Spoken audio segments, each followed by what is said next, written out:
choices, new players, new models of care. You know consumer first healthcare is everywhere. For us to build the future, to see what's new, we gotta look at the world from a different point of view. Consumer innovation ain't going away. I say it's here to stay. Today it leads the way. We gotta drop the silos. We're all the same team. Experience, business, tech, and marketing. So join us now. Join the revolution. Consumer first health is the evolution. Status quo or like status no. Yeah, this is the healthcare rap. Yo, come on, let's go.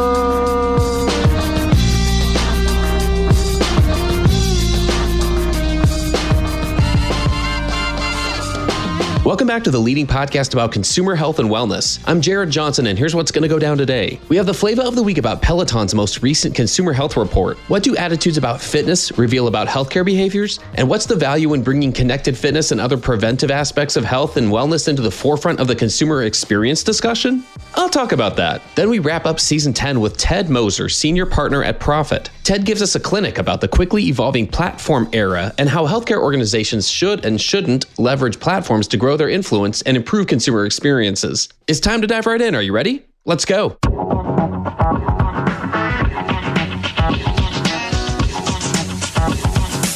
Flavor of the week. Peloton's latest consumer health report focuses on how changes in season influence health and wellness behaviors, and in the process it also reveals some insights that apply universally, no matter what time of year. On the heels of its inaugural report released last December, Peloton published its Spring Wellness Trends report, which reveals the changes in habits and perceptions around fitness and wellness during the transition between winter and spring. Peloton's goal with this collective research is to better understand people's motivators and challenges in the pursuit of fitness and wellness, and gain insights into how fitness impacts us physically, mentally, and socially. Their research shows that spring's longer days and warmer temperatures propel Americans to prioritize their flexibility, nutrition, mental health, and physical appearance. As it ushers in a new sense of motivation, spring has a defining impact on how people budget their time and money, as well as what activities they engage in, whether by themselves, with friends and family, or even with their pet. Overall, the latest research study found that spring serves as a reset, spurring Americans to prioritize goal setting, redefine what qualifies as a workout, and leverage technology as a means of motivation. It included 3 key findings. First, spring encourages mindset shifts in fitness and wellness priorities. As we transition from winter to spring, we see a shift in what goals Americans are prioritizing, both physically and mentally. More of us pay attention to our physical appearance and mental health. Women are more motivated to engage in fitness and physical activities to feel confident in a swimsuit than men, while men are much more likely to be motivated by training for an athletic event. Second, as the weather warms, Americans are redefining what qualifies as a workout. With the renewed focus on trying new fitness trends, Americans reimagine how everyday activities such as mowing the lawn and walking a pet can be considered a workout. And third, technology serves as a fitness motivator for many, but some still hold skepticism. Fitness-related tech has a clear impact on the wellness routines of individuals across generations, ethnicities, and genders. Among those surveyed, most are in agreement that technology makes it easier to track progress toward fitness goals, helps them reach their fitness goals more efficiently, and improves their health overall. Now, I hope that including Peloton's point of view can help us better understand our relationship to fitness and wellness, from our everyday routines to our values and perspectives, to better understand what drives our individual journeys. I also hope that you can see the value in bringing connected fitness and other preventive aspects of health and wellness more into the forefront of the consumer experience discussion. Because while healthcare has been battling itself, look no further than the backlash against retail health, the uncertainty around telehealth and health at home, or the decades-old conflict between providers and payers. While all of that has been going on, health consumers have been engaged in their health by everything from connected bikes to 1,000 new wellness products from Target, and now with the rise of GLP-1s. And unlike our highly segmented view of ourselves in the industry, most consumers don't compartmentalize their health in the same way. They don't slot each of these things into mini verticals. In a consumer's mind, it's all part of feeling good and maintaining a quality of life, aka wellness. So I believe these proactive aspects deserve a lot more of our attention these days if we want to truly understand how to engage in better health, which is why, spoiler alert, you're going to be hearing a lot more about engaging the modern health consumer in season 11 starting next week, so stay tuned. Let's spend more time studying how consumers view their relationship to fitness and wellness, and how that influences their attitudes and behaviors about healthcare long before they become a patient. That's another way that we'll build the healthcare of tomorrow, and that's the flavor of the week.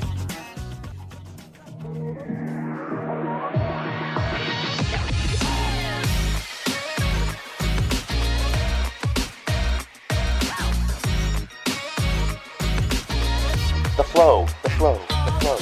All right, everyone, let's get into the flow. I am very excited for our topic and our conversation today. It's a treat to have Ted Moser here. Ted is a senior partner at Profit. He's an author of a book called Winning Through Platforms. We're going to dive deep on that. And we're going to talk about this rise of the platform era to begin with and what a platform can be used for and maybe what it can't be used for, what it won't solve for us and help make better in healthcare. And then we're going to just hear about what all that means in the future and where we can go with some of the ideas that are here in the book. So let's get going here. Ted, welcome to the Healthcare Wrap. Thanks, Jared. So glad to be here. Really appreciate it. It really is a treat because there's so much packed in this book, and I've heard it referred to as a playbook. I'll back up a little bit and give our audience a chance to get to know you a little bit better to help them see the world as you see it a little bit here. Can you give us a 2-minute description of who you are and what you're all about? Sure. The company that I work for, Profit, P-R-O-P-H-E-T.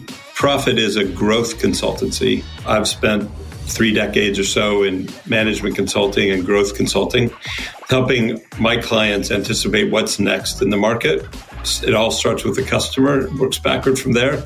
How's our customer changing? How are their priorities changing, their behavior changing, their expectations changing? And what sort of business do we need to design to stay a step ahead of expectations and needs? In doing so, around the turn of the century, the digital had lit up what we call the customer's choose journey. Every customer has a choose journey where we decide what we're going to buy, and then a use journey where we use whatever it is we chose. And digital lit up the customer choose journey. We had digital marketing, we had e-commerce, and I was deeply engaged in those sorts of new technology rollouts, as well as, bigger growth ideas associated with them. And what happened along the way, about 2010, is digital began to light up the use journey. Smartphones came into being. Cloud service providers came along and rented out their data centers to startups who could then innovate without having to own heavy IT. And sensors got cheaper and cheaper. And what began to happen was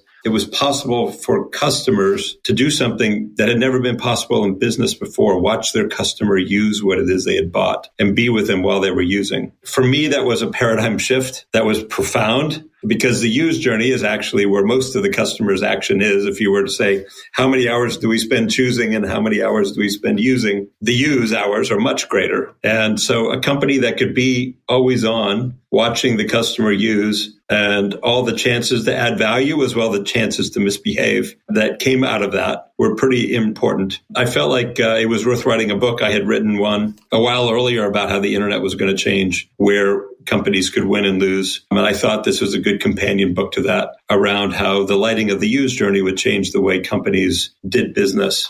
Now, you can think of that as business at large. We can think of it as healthcare in particular. And the inspiration around creating a playbook of that was, I felt like there were cross-industry patterns that could be distilled.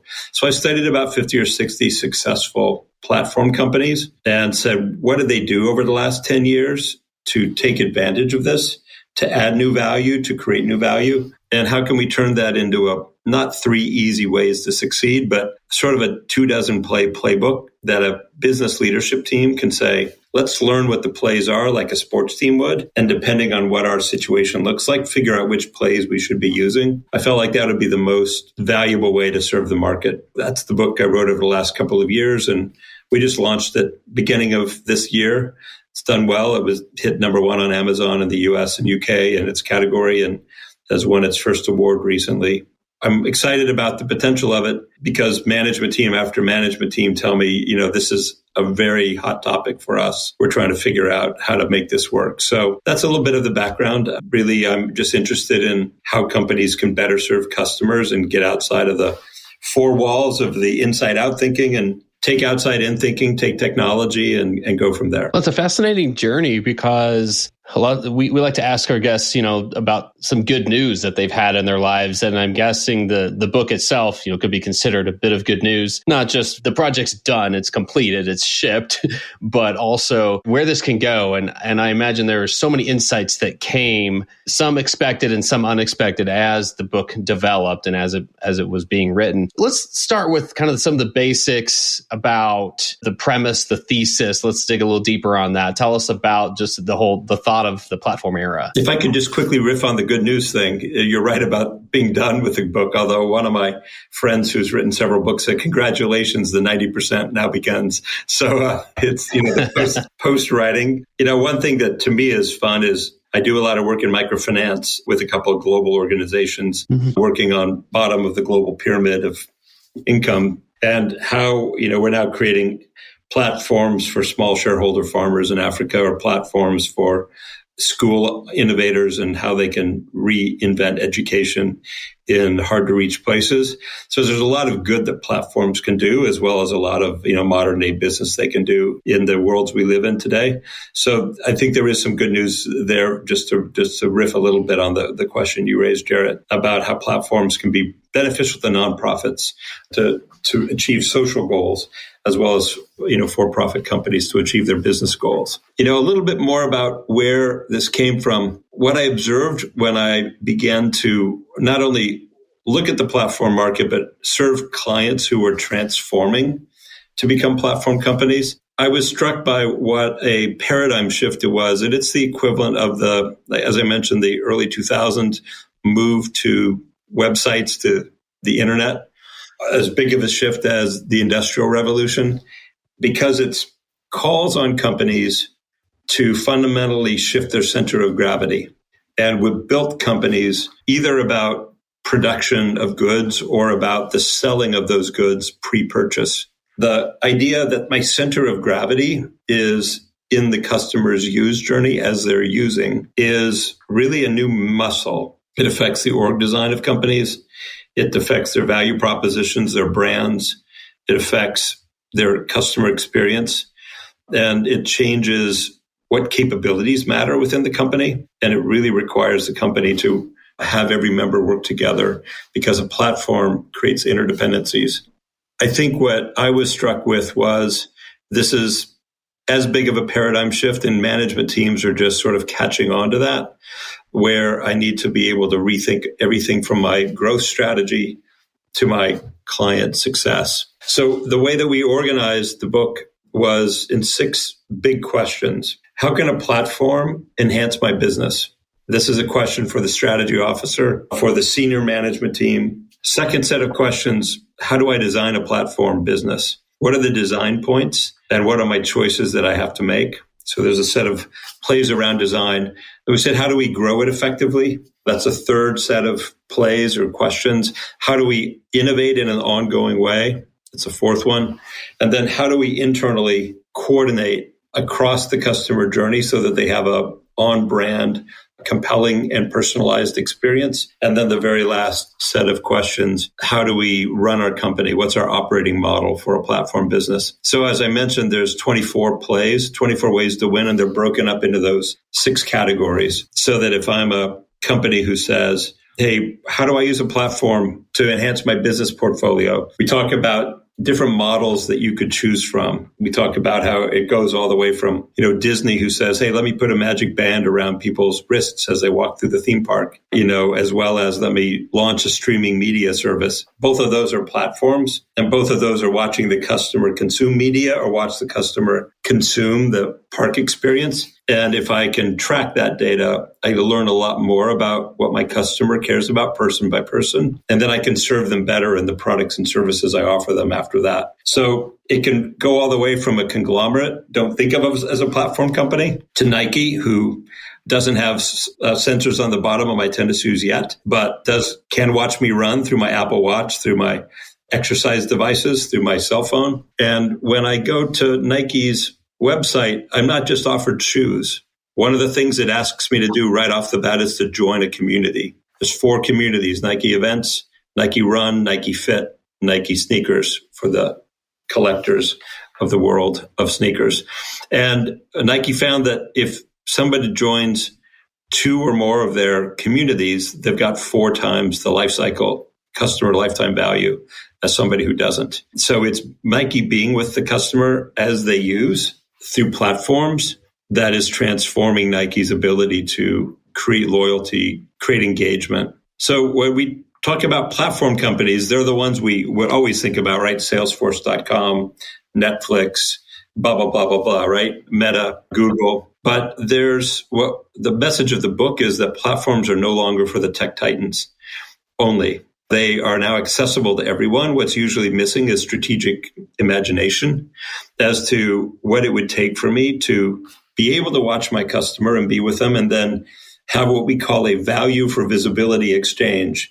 If you let me watch, if you lower your privacy barrier, here's what you're going to get. And that's that new value proposition where the consumer says it's worth it because you're going to add so much value to me that I will willingly accept that. And then we're off to the races, because once I get to know my customer that much better, I have competitive advantage over the company who can't do that.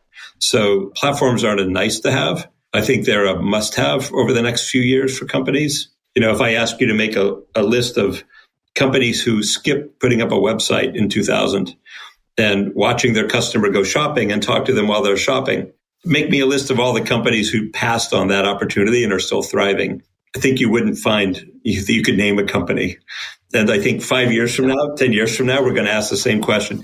Tell me a company who skipped the chance to be with their customer as they're using and is still thriving today. And I think that the sheet of paper will be blank. You won't be able to find one. So I think this is existential for companies. And it takes a management team to go, let's go on a new journey together to create a new capability. Well, there's a lot packed in there, and I'm thinking through the lenses of a couple of different audiences here, starting with the health tech audience. Yes. Those who are used to a very clearly defined set of kind of hub platforms and data sources that feed the healthcare experience, but then a very quickly evolving portfolio around that. If you're in the health tech space, how do you use some of these concepts or some of these plays that come to mind? I find there are probably 4 major areas where I see platforms being used in health overall. One is for the patient, especially if I have capitated value-based healthcare, where I want to be able to both keep the patient healthy rather than only fix them when they're sick. And that's a platform opportunity, as well as in having a seamless experience of using healthcare services, increasingly outside the 4 walls of the acute care center remotely, and then getting care within the home as well. So there's a patient vector to that. There's a professional vector where I have labor shortages of doctors, nurses, where I have fatigue, and how can platforms make my life easier as a healthcare professional delivering services and have me feel like the institution that's employing me is helping to develop me, helping me to collaborate more easily with other parts of the system. Obviously, there's a payer side to that connection as well. There's another side, which would be the medical device makers or the operations, could be surgery or others, where almost all new devices have an element of telemetry to them. So that as I use a device on a patient, I'm creating a new data stream that enables me to observe the patient's whatever pathological issue I'm dealing with, pathology issue I'm dealing with, observe it over time. And then the 4th one would be on effective healthcare delivery. I work with multiple major healthcare systems that say the data set that we're able to create now within our patient base or in collaboration with others may be superior to the data set that we get from third-party data providers as to what works. So how are we using platform about our own operations to understand what generates health and become a better healthcare provider, looking at system-wide, the customers, all their touch points? How do we put that all together analytically? So I think platforms, to your point, Jared, are infusing almost every aspect of the healthcare system. And I find almost every healthcare delivery company has multiple platform teams that they're standing up, trying to figure this out and get on top of the data, obviously respecting all the privacy rights that are required and should be required. But at the same time, using all the rich data streams that where they can use the anonymized data or personalized and approved data to better serve patients and drive better healthcare outcomes. So I would see platforms as critical to achieving our goals of better healthcare at less cost. I would see them as critical to deliver the consumer healthcare goals of making healthcare feel more like any other business where customer satisfaction is deeply cared about and acted on by companies. So I think a lot of what we hope for healthcare can be delivered through platforms as companies work out the kinks. To answer your question about the kind of plays that are in the book, let me just quickly touch on a couple. One play that's in the design section of the book is called My Customer Coalition Edge. How do I think about who should be in my customer coalition as a healthcare provider? We talk about how while products go from a company to a customer, platforms go to this coalition of customers, and they can include users, sponsors, service providers, creatives, advertisers, and rule makers. And crafting my decisions as to who's in that coalition can be one way that I differentiate my healthcare company, my healthcare operations. So there's an act of strategic creativity. Obviously, sponsors could be employers in a healthcare world, or they could be heads of household. Users could be that patient themselves. And then service providers, there's a lot of them that could come in. One of the jobs of a platform is to give each one their own view in a way that fits them. So customer centricity is all the more critical in a platform world than it even was in a product world, because I have to look at the system from every customer's angles and say, what view do they need of common data, of common software, of common information, and how do I get that data to them so they have the unique view that they need? So I think designing a platform has rich creative opportunities. Delivering healthcare in real time as a customer's health conditions are sensed, I think is another play that is really important. We talk about it in the in-use enrichment play of the book. I'll give you an example of a non-traditional healthcare company that's getting into the healthcare business. Mattress companies that are putting sensors in the mattress, watching me sleep,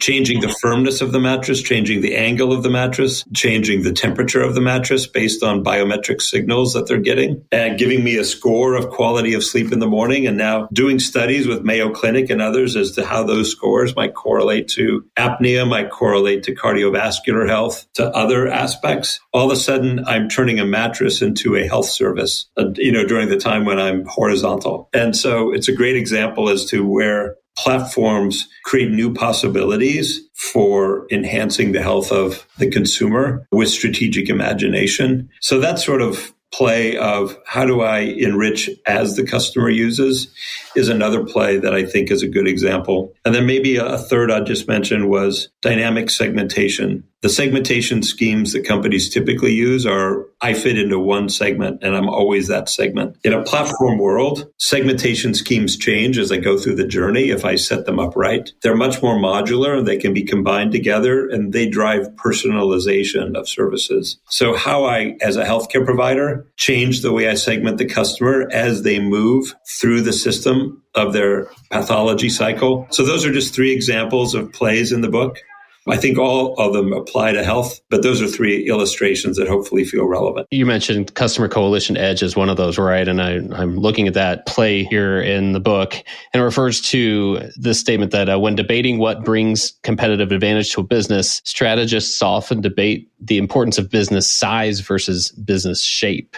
So that's the design part you were referring to. And I love that. I thought this is infusing some relatively innovative thinking into a model like healthcare delivery. Yes. Where we are learning as an industry, I feel like, to start tackling some of these traditional challenges of actually providing a connected experience by doing so within a network. And so that definitely caught my attention that there weren't single entities or types of entities in healthcare designed to deliver the type of experience that now meets a consumer's expectations. That's not how they were built. That's not what they were considered as they were designed. And so our destination is a coalition or a network that is pretty new thinking here. I think that's right, Jared. And using shape as a differentiator is an important idea. I think the fact that competition in a platform world is based on who has access to what data helps explain why all of a sudden CVS is getting into the game of care delivery, or what Amazon and Google are doing in this space. Not only do we need to start with this network design thinking, but we need to have open eyes to broader than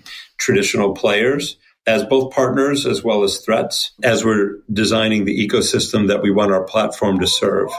So it does take a new mindset from start with the healthcare service and sort of go inside out to go network design in. It really takes a new type of creative thought in order to make that work. And we have a before and after story of Uber in the book around Customer Coalition Edge. It was already a high-tech company. It was already a platform company from the get-go. But the first management team said it was all about the rider and the driver and geographic scale. And that's it. And they bled money. They had a hard time differentiating themselves, even though they had scale. And so the second management team came in 4 or 5 years later and said, let's retreat from some of the tougher geographies. And where we are, let's build a richer customer coalition. So let's bring in restaurants. Let's bring in local stores that need something delivered. Let's bring in shippers.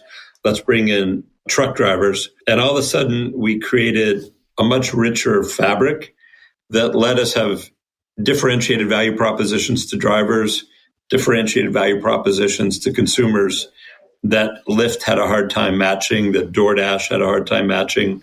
And so it was through design thinking of the network that was actually the source of a differentiated value prop. It even gave Uber the chance to enter into a new type of loyalty service, something we see popping up in networks if they're richly designed enough, which was loyalty as a service, where you tell the customer, I have an idea, why don't you pay me to be loyal to me? So Amazon Prime is that idea, right? Why don't you pay me $170 a year or $190 and I'll give you $800 worth of value back? And if the customer says, I'm going to bite on that value prop, I am now on the same side of Amazon of wanting to use Amazon as much as I possibly can to get the value out of the investment I made in being loyal. Uber One is the same idea, but it requires a horizontal richness of services to create that sort of an offer.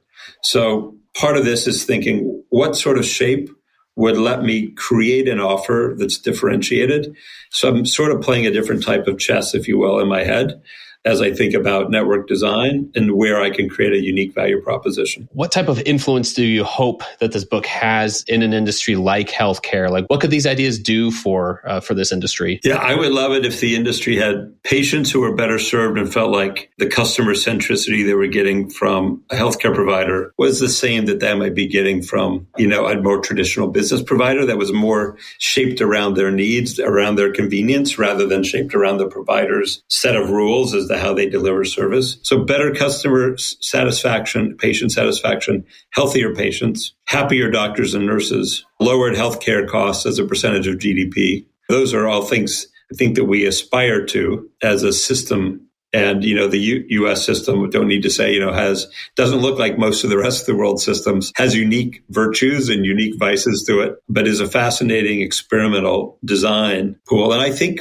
through platforms, it's going to be possible for the U.S. to create rival systems that all of a sudden have some of the goodness of government-sponsored healthcare in other countries without some of the downsides of those other healthcare systems. So I'm hoping you can find that sort of third way that probably nobody's found yet, between the comprehensiveness of a system in really meeting customer needs, but cost effectiveness of a system in sort of delivering the quality of care. One other good example that came to mind as we're having this conversation was, since so much of healthcare is becoming risk and based, whether it's plan driven or whether it's HMO driven, the insurance industry in areas where the insurer can watch the customer take their risks is a thing that we see happening. So auto insurance is a great example. So many auto insurers now say, here, I got a deal for you. Put the sensor in your car. Let me watch you drive. And then I'm going to tell you how much your car insurance costs. And don't take the sensor out of the car, because that's going to change the rules of the game between us if you're hiding from me how you're driving, because I want to see the good and the bad. So it's that same value for visibility. If you are a safe driver, prove it by letting me watch you, and then I'm going to change the price of the insurance that I give you. So while personal health obviously has other boundaries around that, and disease states might affect some of the rules of that game, this idea of a value for visibility in personal health, I think, is going to go up as well. Hopefully, it will lead people to lead more preventative, healthier lifestyles in order to try to drive down a more personalized price of health, at least in areas that they can control. So those are just a couple of thoughts around what kind of influence I hope that platforms could have in healthcare. Well, this has been fascinating. Again, I think one of the goals of the book was clearly to open our minds, open our eyes to what's possible, and help kind of cross-check between other industries and just see what's happening. So I just want to wrap with one other aspirational question, because that gives us something to shoot for. I feel like any progress along the route to that destination you just described is going to be worth all the effort. So kind of tying that into one of the themes of our show here, which is consumer innovations. So things that do help us lead healthier lives in a more convenient way that matches our expectations. And that usually that translates to someone's made something easier. Someone's made something fit more within my life that helps me feel seen, as opposed to I feel like I've been an inconvenience to you, healthcare system, which is a very different emotional outcome of that encounter. So what types of consumer innovations do you hope we're talking about a year from now in healthcare? Serving me in my spare moments, serving me in the cracks of my life rather than make me reorganize my life around healthcare is one very achievable thing. I personally am a member of Kaiser. And when I go to make an appointment, the first question is, would you like this to be a phone call, a FaceTime, an email, a chat, or a visit?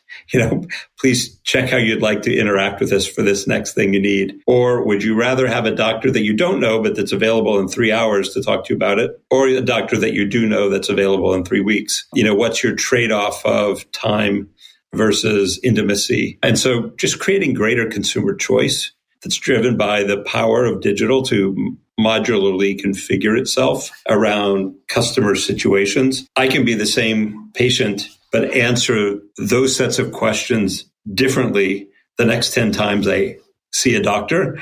I could have 10 different permutations of that answer, being the very same customer, but each time reflecting the situation that I'm in for that problem that I have, for how much pain it's causing me or concern it's causing me, and what the rest of my life has going on. So I think that modularity, the configurability around the customer is really something that digital is ready to do today, and healthcare providers can make progress on every year. So while some of the things I spoke about were a bit more meta and a bit more, years in the making, I think some of these things can be more months in the making in terms of the types of superior experiences they can deliver. I would absolutely agree to that. And I want to thank you for your time here, Ted. I think a couple of takeaways that I'm going to bring with me. One is the fact of, as we talk about health tech, right? As health tech thinks about the ways that they can use platforms or be used as platforms to be a part of this network effect of creating a coalition within healthcare and not just viewing a single entity here. If you can use the ability to observe how people encounter healthcare, how they experience it, and connect some of that data with those who are providing the care and use that in any way possible to improve that experience. Like, those are the muscles we have to build here. And so I will bring that back with me in terms of how those things come together. And then the other part is where this all can take us, that as we have this mindset, as we think about the encounter itself and we truly focus on the needs of those who are being cared for, that more of these solutions will come around and will get us to a better place. So again, just so much to think about. I really appreciate the time here. And with that, that's a wrap for this episode. It's been an absolute pleasure to speak with Ted Moser from Prophet. Thanks again for joining us. You're very welcome, Jared. Really a pleasure to talk to you. Thanks for tuning in. If you like what you heard, please spread the word. Tell your colleagues to tune in for all the awesomeness, then leave a review on Apple, Spotify, or wherever you listen. This show is produced by Shift Forward Health, the channel for changemakers. Subscribe to Shift Forward Health on your favorite podcast app, and you'll be subscribed to our entire library of shows. See our full lineup at shiftforwardhealth.com. One subscription, all the podcasts you need, and it's all for free. And remember, we might have a lot of work to do in healthcare, but we'll get there faster together. Thanks again.